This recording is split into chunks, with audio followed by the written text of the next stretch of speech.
กองประชุมใหญ่ผู้แทนทั่วประเทศครั้งที่ 11 ของพรรคประชาชนปฏิวัติลาวได้ดำเนินอย่างเป็นทางการแต่วันที่ 13-15 มังกร 2021 ที่นครหลวงวิจันทร์ภายใต้คำขวัญ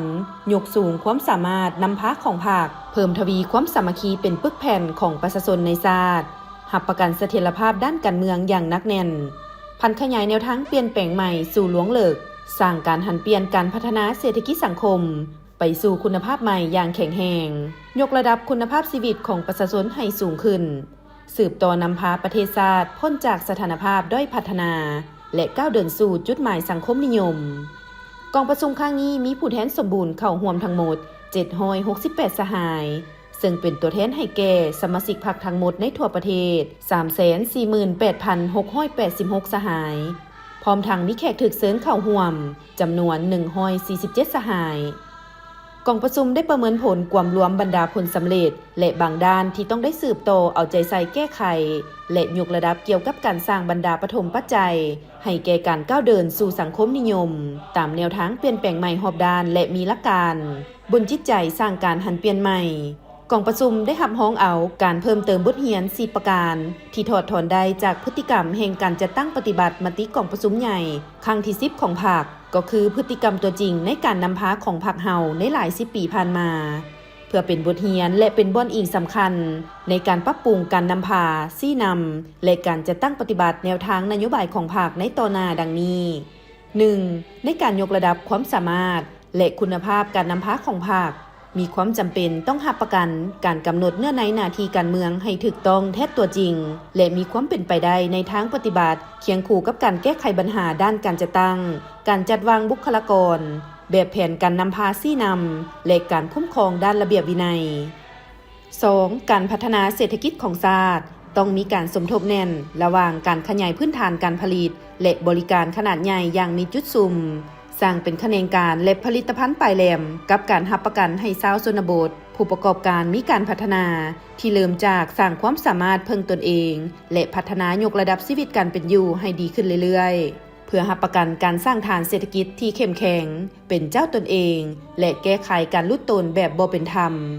3. รับประกันการพัฒนาทรัพยากรมนุษย์ทางด้านสนองความต้องการทั้งสร้างเป็นกำลังขับเคลื่อนให้แก่การพัฒนาด้านเศรษฐกิจสังคมและการปกป้องเสริมขยายสิทธิผลประโยชน์ของพลเมืองคุณค่าความเป็นมนุษย์และความศิวิไลซ์ด้านจิตใจของคนลาว 4. พันขยายและจัดตั้งปฏิบัติบรรดามติคำสั่งของภาคและแผนการโครงการพัฒนาของรัฐอยู่แต่ละขั้นต้องบนพื้นฐานการสมทบระหว่างรับประกันการตกลงปัญหาตัวจริงแบบหมู่คณะอย่างเข้มงวดกับการเชิดชูบทบาทนำพาชี้นำบรรษาของผู้เป็นหัวหน้าเฮ็ดให้ทุกกระบวนการได้รับการกระตุ้นและขับเคลื่อนถึกทิศต่อเนื่องแข็งแรงและก้าวสู่เป้าหมายที่วางออกเพื่อสืบต่อนำพาภารกิจเปลี่ยนแปลงใหม่ไปสู่จุดหมายอย่างมีไซในซุ้มปีต่อหน้ากองประชุมใหญ่ได้ยึดมั่นและเอกภาพกันสืบต่อบูรณะประชาธิปไตยประชาชนให้สมบูรณ์ยิ่งขึ้น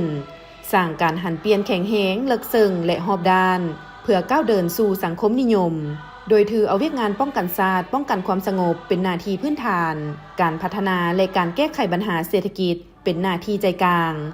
การพัฒนาทรัพยากรมนุษย์และสนองแรงงานฝีมือแก่บรรดาโครงการพัฒนาเป็นหน้าที่แถวหน้า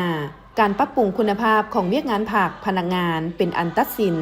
แนใส่เฮ็ดให้บรรดาปฐมปัจจัยการก้าวเดินขึ้นสู่สังคมนิยมที่มีในปัจจุบันได้รับการปรับปรุงยกระดับอย่างต่อเนื่องและสามารถกลายเป็นองค์ประกอบสำคัญพื้นฐานให้แก่การก่อตัวและขยายตัวของรูปฐานเศรษฐกิจสังคมนิยมระยะต้นเฮ็ดให้บรรดาคุณลักษณะอันดีเลิศของระบอบสังคมนิยมอยู่ประเทศเฮาแสดงออกนับมือพ้นเด่นขึ้นเรื่อยๆในชีวิตตัวจริงของประชาชนกองประชุมได้รับร้องเอาทิศทางแผนพัฒนาเศรษฐกิจสังคมแห่งชาติ5ปีครั้งที่9รับร้องเอาการปรับปรุงดัดแปลงกฎระเบียบของภาคและเลือกตั้งคณะบริหารงานศูนย์กลางภาคสมัยที่11ซึ่งประกอบด้วยกรรมการสมบูรณ์71สหายและกรรมการสำรอง10สหายเพื่อเป็นแกนสารนำพาทั่วภาคทั่วรัฐทั่วกำลังประกอบอาวุธและทั่วปวงชนจัดตั้งปฏิบัติมติกองประชุมใหญ่ครั้งที่11ของภาคให้มีผลสำเร็จสร้างบาดก้าวบุกทะลุในการสร้างการหันเปลี่ยนที่แข็งแรงในการพัฒนาและพาประเทศชาติก้าวขึ้นอย่างนักแน่นต่อไปกองประชุมครบคณะข้างปฐมฤกษ์ ของคณะบริหารงานศูนย์กลางภาคสมัยที่11ได้เป็นเอกภาพเลือกตั้งกรรมการกรมการเมืองศูนย์กลางภาคซึ่งประกอบด้วย13สหายเลือกเอากรรมการคณะเลขาธิการศูนย์กลางภาค9สหายกองประชุมได้เป็นเอกภาพอย่างสูงเลือกเอาสหายทองลุ้นศรีสุฤทธิ์เป็นเลขาธิการใหญ่คณะบริหารงานศูนย์กลางภาคพร้อมกันนั้นก็ได้เลือกเอาสหายบุญทองจิตมณีเป็นผู้ประจำการคณะเลขาธิการศูนย์กลางภาคในกองประชุมยังได้เลือกประธานบรรดาห้องประธานคณะกวดการศูนย์กลางภาคประกอบด้วย6สหายโดยแม่นสหายคำพันธ์พรหมทัตเป็นประธานตั้งหน้าผันขยายแนวทางเปลี่ยนแปลงใหม่รอบด้าน